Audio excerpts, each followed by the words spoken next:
Salam, hər vaxtınız xeyir olsun. Bugün sizinlə çox ləzzətli salat resepti paylaşıram. Gəlin başlayaq. 200 qram qaynadılmış toyuğun sinə ətini bu formada hissələrə ayırıram. 1 ədəd qırmızı soğanı nazik uzunca formada doğrayıram.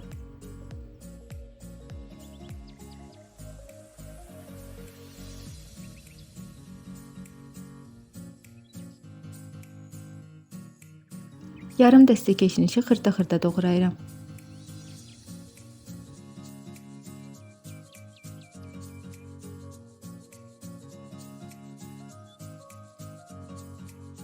Qaba 300 qram qaynadılmış lobya, 1 ədəd nar və hazırladığım digər ərzaqları əlavə edirəm.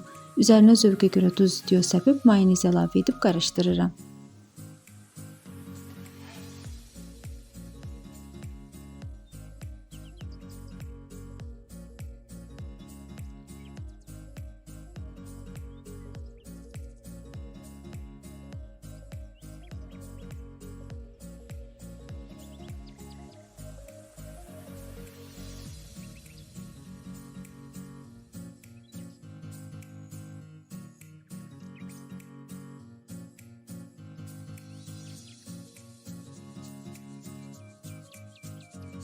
Az ərzaqla hazırlanan çox ləzzətli salat reseptidir.